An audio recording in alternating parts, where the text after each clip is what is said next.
Welcome to the New World Order Showcase Podcast. Your host, Jill Hart, the coach's Alchemist. Couldn't be more excited to have you join us today. On this podcast, we celebrate the champions of change, the up-and-coming life, health and transformational coaches who are fearlessly stepping forward to make a difference in the world. Get ready for inspiring stories, practical tips, and powerful moments that will motivate you to make a positive change in your life and those around you. We're happy to have you join us on this incredible journey as we dive into the world of life, health, and transformational coaches who are lighting up the path towards a better tomorrow.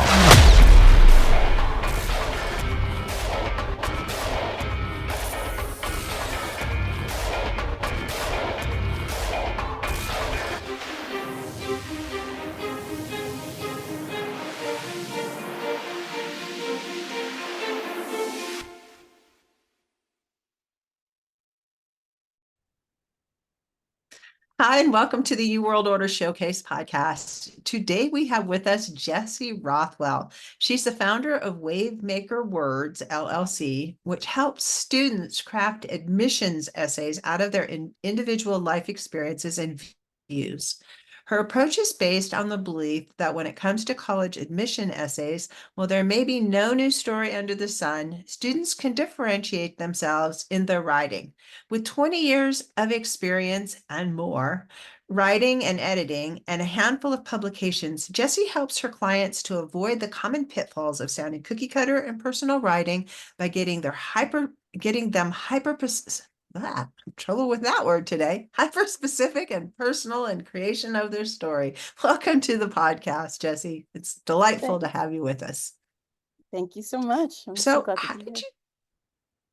How did you get into being a writing coach for admissions? That's kind of like a really specific thing. It is. And I, the truth is that I don't feel that I want to limit myself to only doing that, but there is a trajectory, and it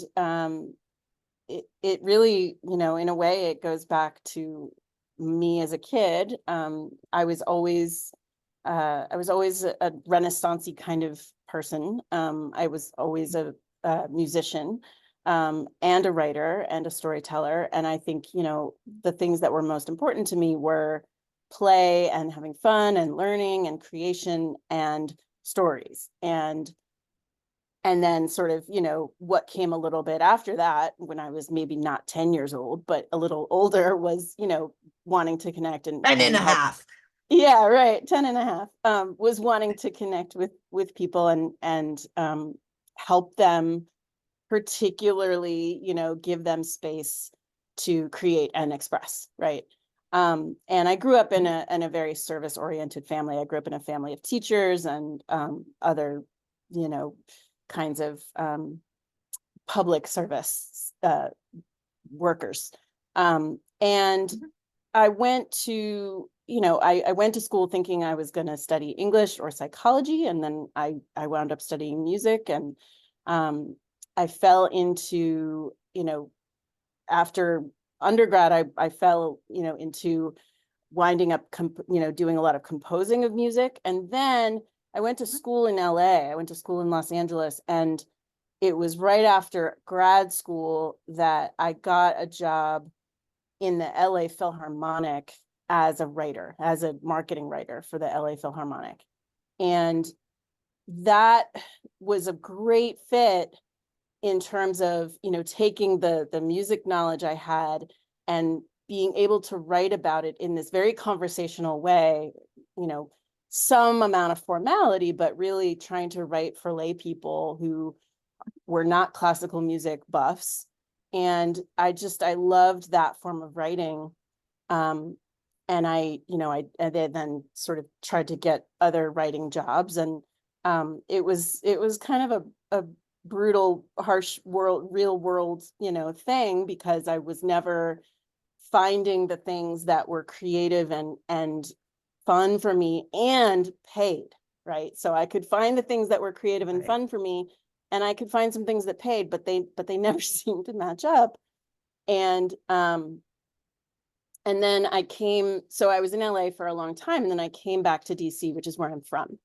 And when I came back to DC, I really doubled down and started doing a lot more writing. And I had gone through, a lot of difficult crap. I had floated around. I had been through some trauma.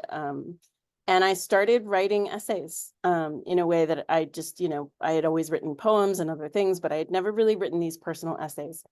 And it felt so revelatory. It felt so good and so necessary. And to delve into these experiences and to pull up some of the most painful stuff and to write it very plainly and openly and straightforwardly. And, I was always somebody who kept a journal from age 10 or something, but, now I was writing these true things and putting them out. And I think that just I feel like it sort of changed the trajectory of what I was wanting to do with other people. And I think, I had this writing teacher around that time who said, telling the truth is addictive. And it's just very, very, that resonated hugely. And so I think that as I thought, in terms of creating my own business, because again, I could never quite find the right, position. In terms of creating my own business, I felt like helping people with this particular form made sense. And, where are people having to write essays, in various places? Do I want to help people with their blog posts? Sure. Do I want to help people, put something out on a literary magazine? Yes, absolutely. But that's not like necessarily at the top of everybody's list, right? Versus Should be. Yeah, it should be. You're right. It should be. But if only the world just valued, writing essays. But kids have to do this, if they're going to certain, not just colleges, but other, if they're applying to private high schools, or if they're applying to summer programs, or if they're applying to, internships or whatever, a lot. Grants, or What's all that? kinds of things. Yeah. For grants, for all For kinds of grants, things for in the world.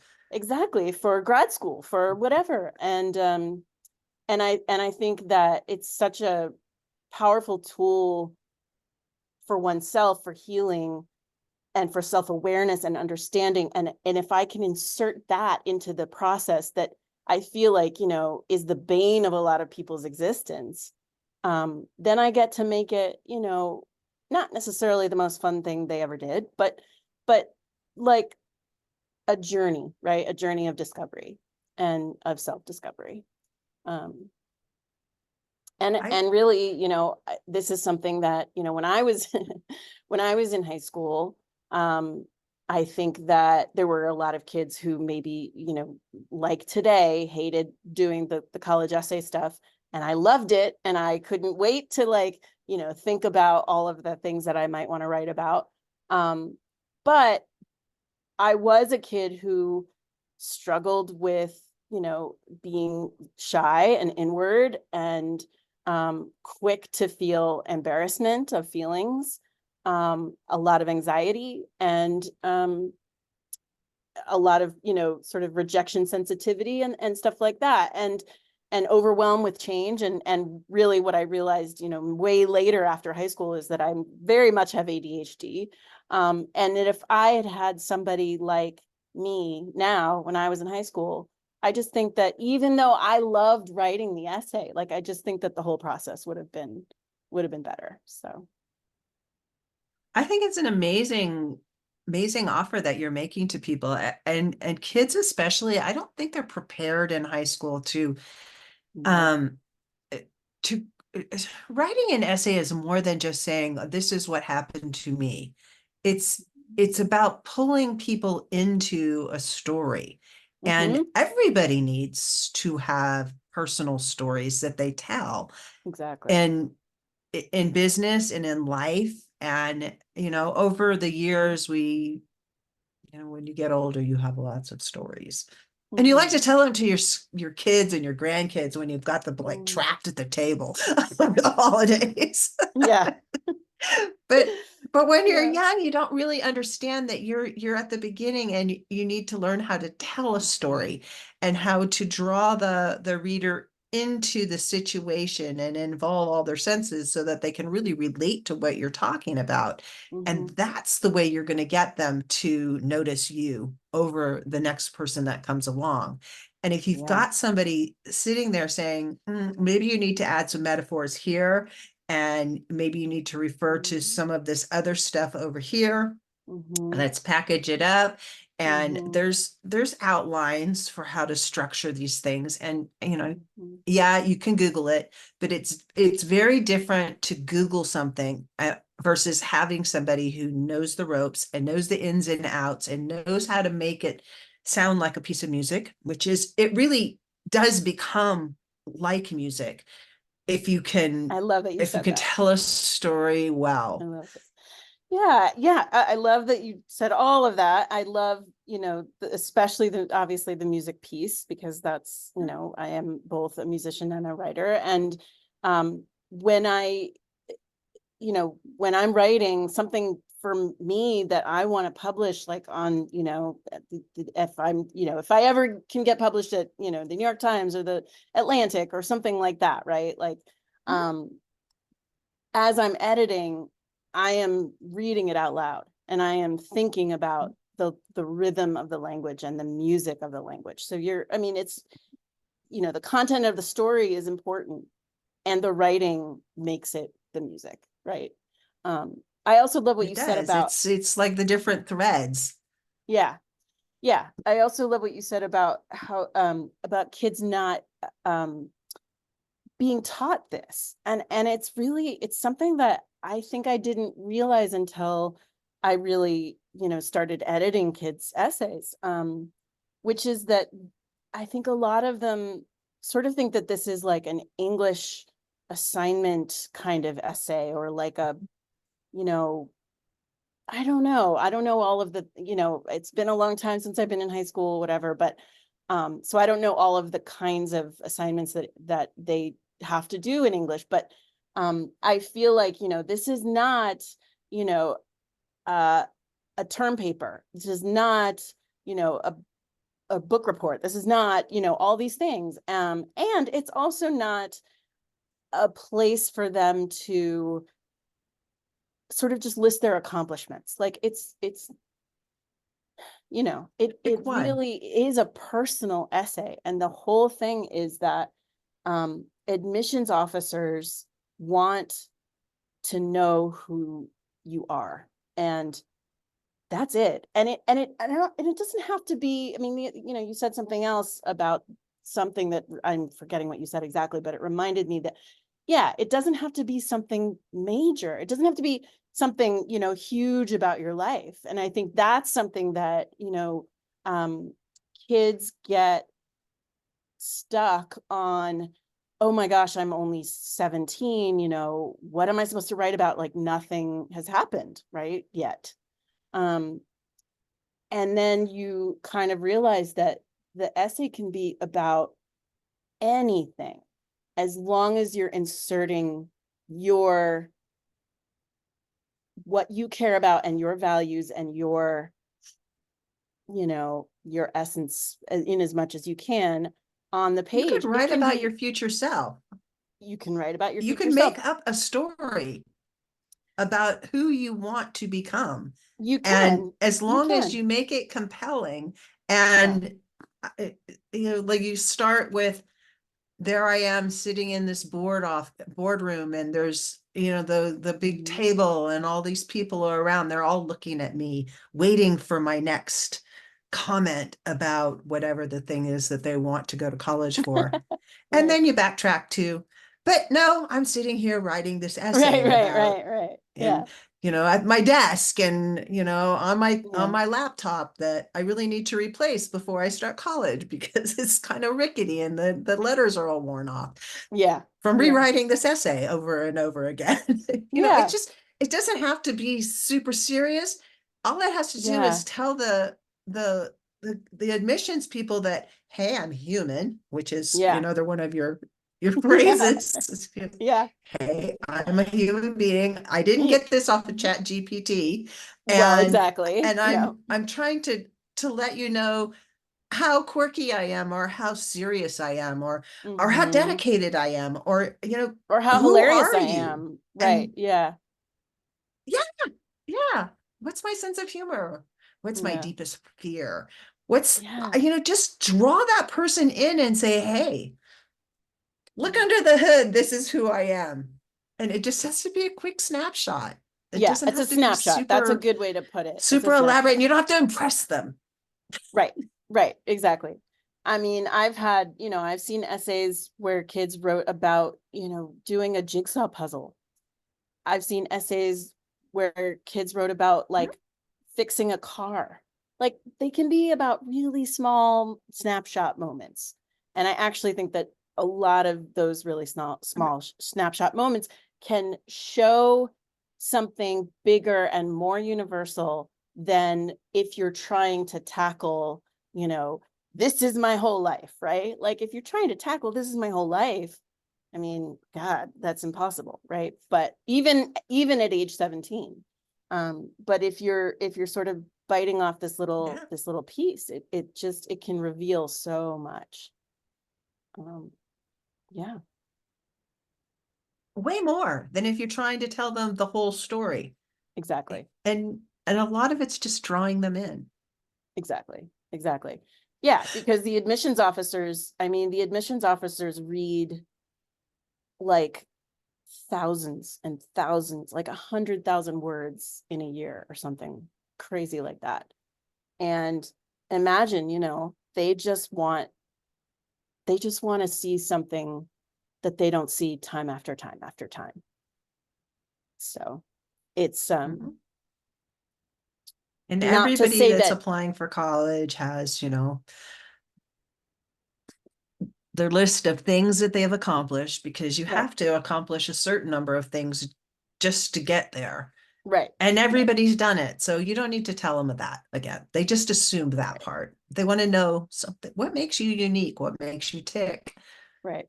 What makes you tick? Yeah. And it's not to say that you can't write about, your hobbies, I don't know, I play piano, right? Like it's not that you can't write about that, even though, of course, the admissions officers are gonna see other essays about I play piano, or I'm in this musical group, or I play soccer or whatever. But they, again, the more you can sort of um, bring together different things about you that sort of add up to I'm me, the better. Yeah. It's taking, I play the piano and I play soccer and I do this and I do that and I do the Mhm. other thing, and saying, Mhm. how can I tell them I play the piano without saying I play the piano? Go from there. Mhm. Without ever actually mentioning I play the piano. Let them walk away from that piece, knowing that not only do you play the piano, but this is what you Mhm. love about it. And this is how it made a difference in your life and has shaped who you are. That's the And important part. That's the important part. Yeah. yeah. Um, And that's how you separate yourself from others. And that's why you need a coach. I mean, at 17, your parents aren't going to help you do this because your parents don't know. and that's honestly a big piece of what I am trying to do, is to get the parents to butt out, it can be really hard. Um, First of all, I do actually like to call myself a mentor rather than a coach, Mhm. partly because I when I hear coach, I think, sort of sports coach, and for Mhm. whatever reason, that just doesn't vibe. Mhm. And I like the word mentor. But in terms of parents, that's a tricky one, because a lot of parents think, oh, I went through this so I can help them, right? I've done this so I can help them. And there are various reasons why, you know, that They're wrong. is just, yeah, why that's just not a good idea. And it's not only because they went through it 20 years or 30 years ago. it's also because they're too close to it, right? And they want you to be like they want you to brag, because the more you brag, the better they feel about themselves and the job that they did with you. Some of them absolutely want you to brag. Some of them think that, that they can, just sort of make it sound better, whether or not that's about bragging, they can make it sound better than you can. I mean, there's just, there's just a lot of reasons why the parents should stay a mile away. And it's funny because some kids won't let their parents come near it, and that's great, that the kids are able to draw that line, that boundary. And some kids are like, oh my God, I need, I need you. And that's where I try to sort of subtly insert myself and say, what if they could see it at the end, but not until then, Yeah. The whole drawing the picture and putting the sheet over it. Let them be amazed. Yeah. I can see that. And I've helped my own kids craft essays and speeches. And the first thing I always tell them is just go put some words on the piece of paper. I don't care what they say. Just put stuff down. Yeah. And the more that you put down, the better. Yep. We can always pull stuff out, but it's really hard to add. So just go start writing. It's much easier to take away. Absolutely. And that, I mean, you've just totally encapsulated exactly how I start with kids, which is, we usually have like a conversation about their interests and things like that. And they, hopefully I've given them some stuff to do before ever meeting. And so they're coming with some stuff, but really at that point, it is about just going off and writing a bunch of crap. And that's how I put it, go write a bunch of crap, and it's going to be crap. And, or talking to prompts, your phone and then let it transcribe with Word or something. And that's actually another, you're really hitting them, because that's another thing I say exactly is, this is, and this gets to one of the things you said in your introduction of me, this is about a story, and you want to tell it the way you would tell a friend. You're not, again, this is not an English paper, right? And you want to tell it in this compelling way. And often, what are the most, how if you're feeling scared or stifled or blocked or any of these things, what are the best ways to kind of get through that or jump over it is to think about how you talk to your friends. How would you tell a story sitting around a campfire? How would you tell a story, sitting on your best friend's bed when you're having a sleepover, right? That's how you want to tell it. And it's a great first kind of run exercise to set up a microphone, a recorder, and literally, talk to a friend and just tell it.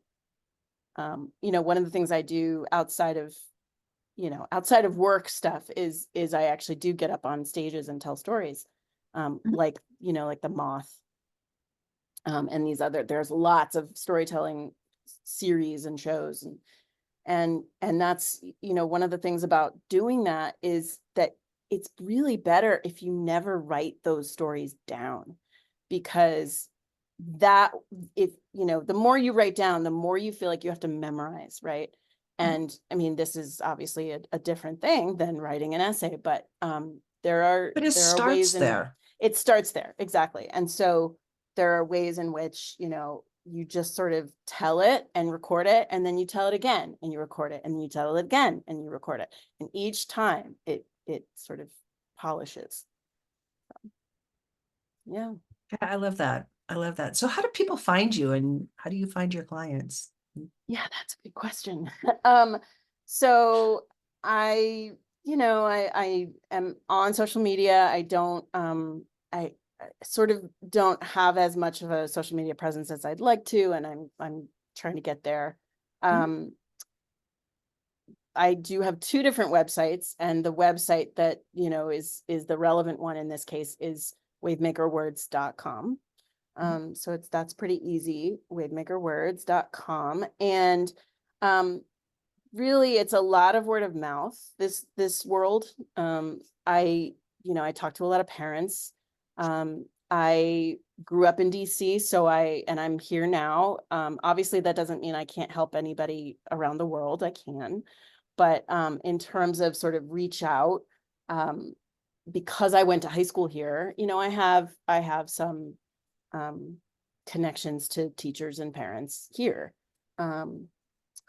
What are other things? PTAs, other places where moms hang out. One of the tricky things about this business is that the person who I'm serving is not usually the person who's paying, right? Right. And so it's sort of that like weird thing where like I'm talking to the kids, but I'm also talking to the parents. And Got to sell the parents, and then you're going to help the kids. yeah. And not to say I also want a buy-in from the kids. Like I don't, I really don't want the parents to hire me and then have the kid be like, I don't want to work with you. Right. But Yeah. But that being said, it's oftentimes, the kid thinks I can just do this on my own, and then they're not necessarily doing it. And that's where, I can kind of come in and hopefully like provide a safe space, because maybe they're just, I don't know, like freaked out or embarrassed or whatever. And those are usually high achieving kids that feel like they should be able to do it on their own. Definitely. Like, they haven't reached the point in their life where they understand you got to have people. Everybody that's somebody has people. Yeah. And knowing how to hire the right people for the job that you need done, that's like step one in getting places in this world. That's a really good point. Yeah, that's a really good point. And I think, that is something that I feel like a lot of, especially kids in this area in DC. I mean, DC is an incredibly educated city, and, lots of private schools and all of that. And I think, there are so many high achieving kids who, you're right. They're like, well, this is just something, I have to do, or, schools will help, right? Schools can help. And it's true. Schools have resources to help, but in bigger schools, they're very stretched, they're very stretched thin in terms of the ability to give individualized attention. And I don't know. You really want to set yourself apart, you're not going to do the same thing that everybody else is doing, because you're going to get the same results everybody else is getting. Exactly. Yeah. And again, this is not something I like to this is the thing about the coaching world, is that it can be like, I don't want to be like predatory about it, or sort of used car salesman about it or something. But at the same time, it is easy to realize like, okay, this kid is spending X number of hours and effort and whatever on this, and this kid is spending like way more, who's got the better shot, right? So it is sort of a, what are you how much do you value this, right? Yeah. And there has to be some buy-in from the kids too, not just the parents. I mean, there's a certain group of parents, I would imagine, that are just like, yeah, whatever we're going to do to help our kid get into the very best schools that we can, because that means that they're going to have X, Y, and Z opportunities when they get out. And they're really like pushing on the kid. But unless the kid themselves wants this, and there's sometimes a big disconnect between what kids want and what parents want for their kids. 100,000% true. And that makes me think of the fact that, this is something that I feel very strongly about, is that kids should not be applying to the schools that their parents want them to apply to because their parents want them to apply to them. Right. And, I definitely have experienced a lot of parents who are like, okay, my kid's going to an Ivy, And the kid's like, I don't want to do that. Like maybe it's not that they don't want to go to an Ivy, but they want to go somewhere else because of something else. Right. And that's I feel like as a writing mentor, or as a, someone who works with teenagers, and young adults, I think that it's really important for kids to realize they do not have to go to an Ivy to get a good education. They do not have to go to a highly selective school to come out of that school and have opportunities. Like it's I don't know. It's You don't really actually something. have to go to college to have You good really don't opportunities. even have to go to college. Opportunities exist Yeah. everywhere, all the Yeah. time. Yeah. It's just like, Yeah. there's so much opportunity that it's really a matter of just pick one thing and do it for a while. see where Yeah. you land. Yeah. But I do understand that there are a group of people that, their kids don't have any choice. They're going to college. It's just a matter of which college are you going to go to, and you can have that fight with your parents, but you're going because they said so. Yeah.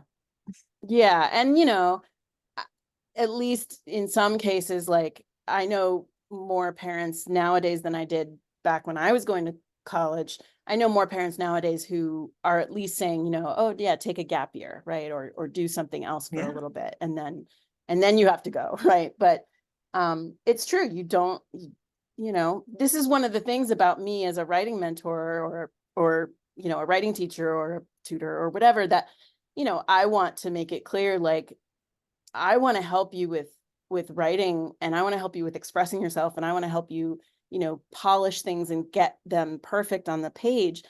But it doesn't have to be for college, it can be for that summer program or whatever. Like it can, Or getting a job. Yeah. Or, Yeah. you do need to have your signature story. Everyone needs a signature story, and everyone needs a conversion story, and the two are not the same. That is true. But they need to be stories and you need a handful of them that you tell in different situations, so that you can help your audience, whoever that audience is, whether it's an employer or an admissions rep or whatever, understand who you are fundamentally. Invite them into your life, give them a small snapshot. This is who I am. Let me tell you a story. Yeah. Yeah, it's really fun, when you get to, it's such a privilege to be part of that, for people. I think it's really special to kind of draw things out of people who might not just have it coming out of them, the way that it does out of some people. And I'm not saying that I don't want to help the others as well. It's just very cool. I totally get this. And I think it's an amazing thing. I've just recently developed my own signature story.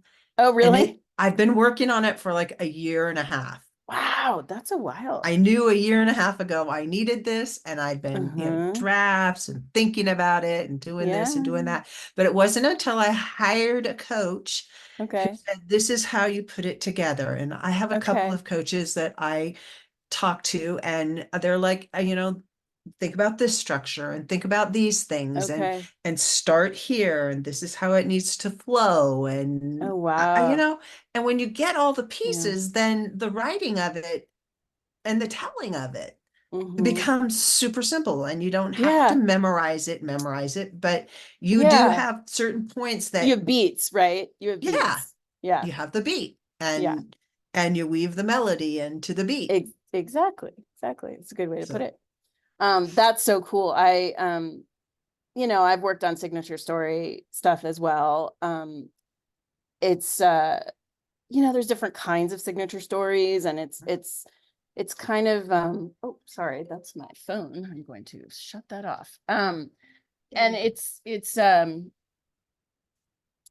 don't know, it's interesting to kind of think about, like, what are you sort of playing up in that signature story, right? Because it can be like here's the struggle story, and here's the like soapbox story. And those, I think those are the two that I think of, right? It's either like my signature story comes from this struggle that I had, and you know, versus like my signature story comes from, you know, this is something I just believe in, right? And I don't think that they're mutually exclusive, but it just it's interesting. I have a signature Yeah. story that's about an event, a Oh, really? life-changing event. Okay, wow, that's so cool. And it moves into an illustration of the power of something. Oh, I definitely want to read that I'll, or I'll read hear it to it. you later. Please, please, please. And I'm really curious, like how, I mean, you kind of touched on this a minute ago, but I'm really curious sort of how people drew it out of you, or, you know, what the coaches that you coaches that you worked with, you know, how they helped. I'm just, you know. I'll share it with you later. Yeah, I love it. So how do people get in touch with you to work with you? Well, you can email me, of course, at Jessie, Jessie, at wavemakerwords.com. If you go to my website, there's a handy dandy little pop-up, you know, freebie. And that will put you on my radar mailing list. You can find me on Instagram. Although that's not my business, that's my name. And where else? LinkedIn. I'm on LinkedIn. Yeah, and I'm lurking in dark bars telling stories. I love that. And I love your free offer. It's write this essay, prove you're human. Yes. Perfect name. Yeah.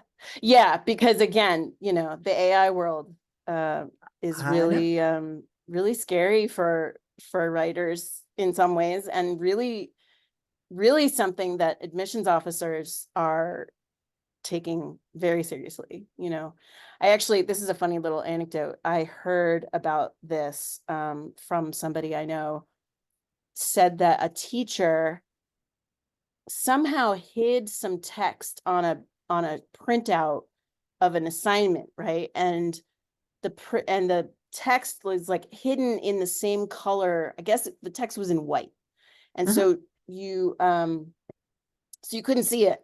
But what that meant was that if you copied the assignment and put it into ChatGPT, ChatGPT would spit out something with that text in it.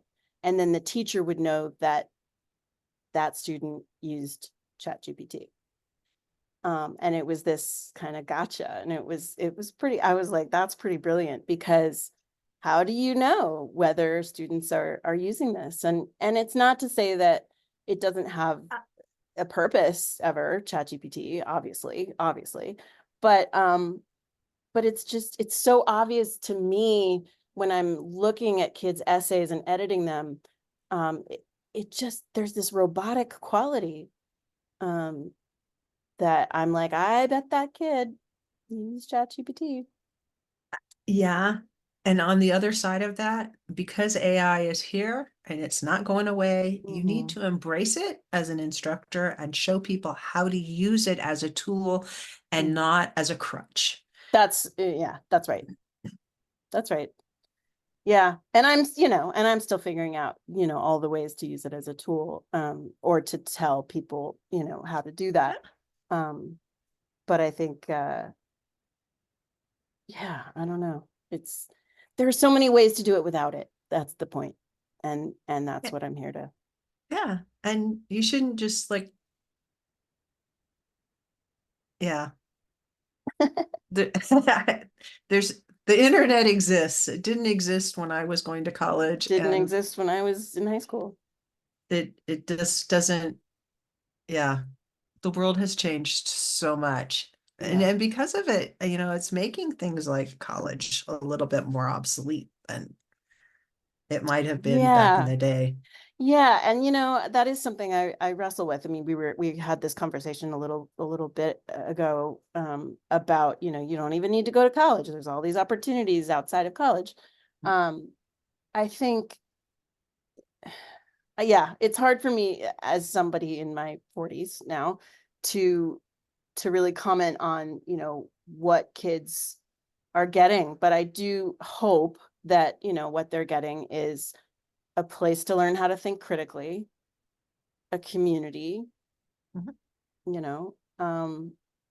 a way to learn how to be an adult and be independent. These are all things that are very valuable. The question is just what Are do they you actually need to, getting it?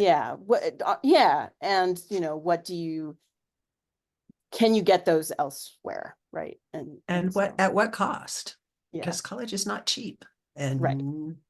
sometimes you end up paying on it for a long time and Right. really don't have the value for it.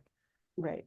So, And that's another part of, if the parents are so hell-bent that the kid go to the highly selective school and the kid is like, you know what if I went I'm to a not paying state for it. school? Yeah. Yeah. Yeah. There's so many Exactly. factors, right? I mean, one of the first things, and I don't add, I don't bill myself as somebody who's a college counselor all around, even Mhm. though there are things about the whole process that I can speak to. But I really do focus on the essay piece. Mhm. That being said, I'm learning more and more about the process of choosing, where you're going to apply. And I think that there's so many facets of that. Do you want to go to a school in the city? Do you want to go to a big school? Do you want to go to, all these things? Mhm. So You're really getting value for your money. Yeah. So, Jessie, this has been an enlightening conversation. What's the Thank one you. thing? Yeah, it has. What's the one thing you hope the audience takes away from our discussion? I hope that the audience takes away, and I realize that probably the audience are not going to be a lot of teenagers. But I hope that the audience takes away that the essay piece of an application can open up a process of self-discovery and self-expression in a way that I don't think kids are getting anywhere else. I really don't. And I think that they're not taught how to think about what matters to them, what their values are, in the way that I think we need to be. I mean, it's so yeah, I hope that people walk away with this can be actually a really cool, great process, and that someone like me is very honored to be part of it. I love that. Thanks for joining me today. Thank you so much. Thank you so much for tuning in to another empowering episode of the U World Order Showcase podcast. We hope you've enjoyed hearing from our incredible life, health, and transformational coaches who are making a profound impact on the world. Remember, change begins with you, and you have the power to transform your life and the lives of others. If you want to take that next step and unlock your true potential, visit thecoachesalchemist.com, where you can find the 3 ways we can help you for free to spin your talent into gold with clarity, a system, and a plan.